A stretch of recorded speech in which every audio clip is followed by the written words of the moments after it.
What's going on, everybody? Josh Engelman here for OddsShopper.com, back again with the PrizePicks picks for Sunday, February 26th. So be sure to hit that like button, subscribe to the channel, and hit the notification bell so you know when everything goes live. Make sure you're following me on Twitter at Josh Engelman. If you want to see more potential PrizePicks action, that is where you'll want to be. We'll talk a little bit about how you can get up to $100 on your first deposit. We'll talk about that in a little bit, but first, peep the screen over here.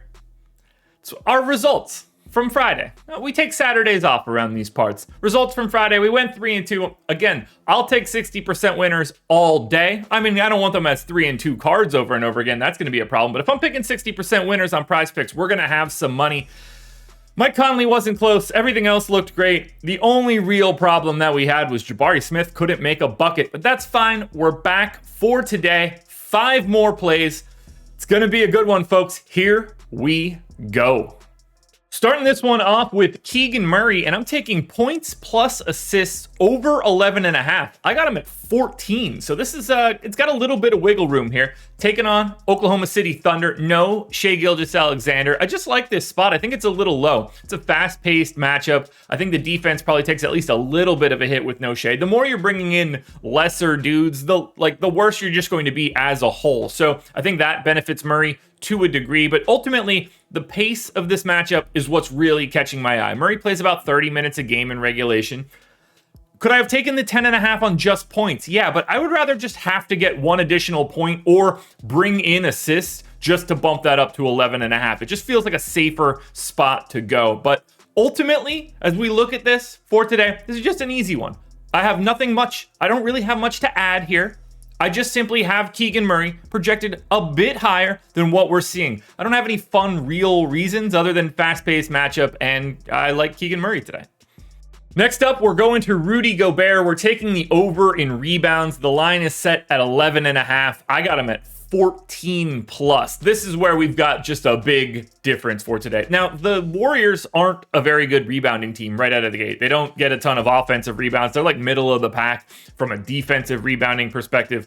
We've got a Q tag on Draymond Green. They don't seem to be playing Kevon Looney more than 24, 25 minutes a night. After that, it's not like they're running out any other centers that should be real problems on the glass. This is a pace-up spot for Minnesota. Obviously, on the opposite side, no Andrew Wiggins, who's a pretty good rebounder. No Steph Curry, who's actually a pretty good rebounder. I think Gobert's just primed to soak up all of the missed shots. And when you're facing a Golden State team that's missing at least 2 of their main starters, potentially 3, not that Draymond shoots a lot, but he certainly does miss when he does that.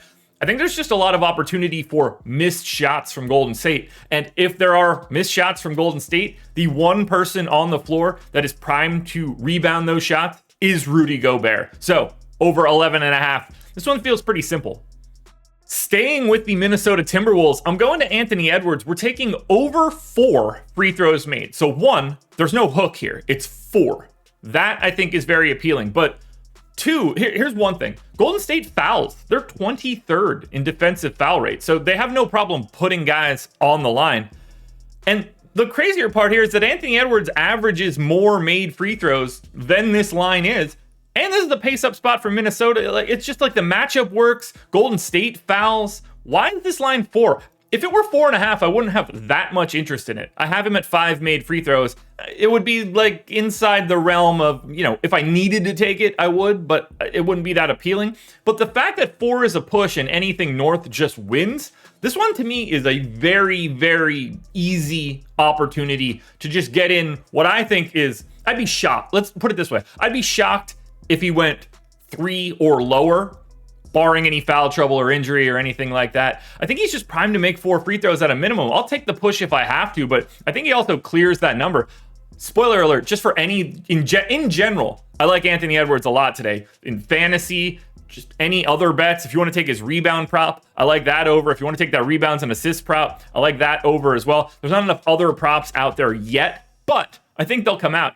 I think Anthony Edwards in an incredible spot. But take it now. I wouldn't be surprised to see this line move to 4.5. So keep your eyes peeled and try to get it as fast as you can.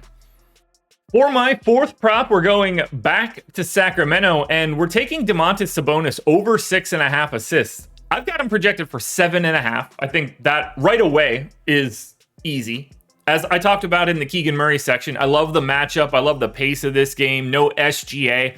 They run the offense a lot through Domantas Sabonis, so that feels pretty good to me. But here's the really weird part, and I'm looking at it now on my other screen. He's averaging 6.9 assists per game this season. Why is this line at 6.5? It makes no sense. This is a better game environment, more possessions. Is OKC's defense solid? Yeah, they're like an average defense. I'm shocked to see this be at 6.5. This should just be a slightly higher line. Part of the reason that I have them at 7.5 is because that's where I see this being. It feels like they're not taking advantage of the fact that they're facing the Thunder in a pace-up spot while they're missing their best player. I love this Sabonis piece, and I love it in an interesting way because the 5th pick is the opposite of Sabonis.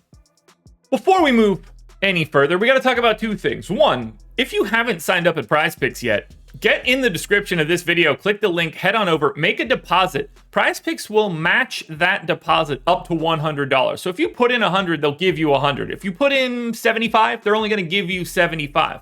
But my recommendation, you should put in the full 100 because we've got the Pick'em Pro package at stokastic.com that I think is going to help you out quite a bit. You can get 50% off your first week of Pick'em Pro as long as you use the promo code SCORE.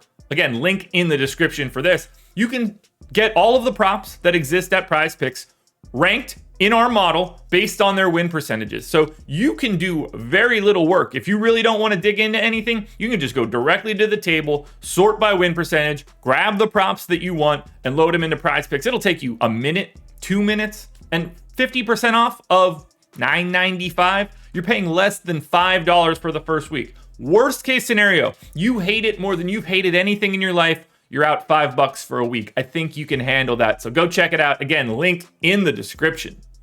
Finally, we close this one out with De'Aaron Fox, and it's our only under. We're taking the under and assist. That line is also set at 6.5.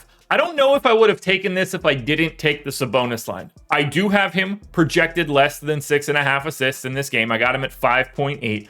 He's averaging 6.2 this season, so it seems relatively neutral just on the surface. But if I'm willing to take an over for Sabonis, every assist that he gets is just an assist that De'Aaron Fox isn't getting. And that's where I start to think that it's appealing. If I'm willing to take the over on Sabonis, this naturally correlates a bit for an under for Fox. So we're just going to put them together.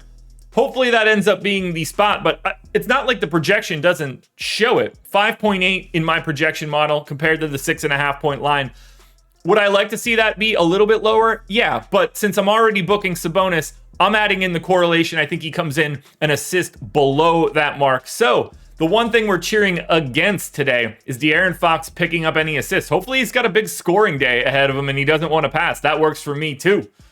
Alrighty, folks, that will do it. Those are my PrizePicks picks for Sunday, February 26th. Be sure to hit that like button, subscribe to this channel, notification bell so you know when everything goes live. Make sure you're following me on Twitter at Josh Engelman. You'll get additional PrizePicks stuff, random musings from me throughout the day, maybe some other things that catch your fancy. So good luck for tonight. We're back again doing it all tomorrow morning. No breaks other than Saturdays around these parts, folks. Good luck. We'll talk to you later. Bye. That's a bad outro. Bye.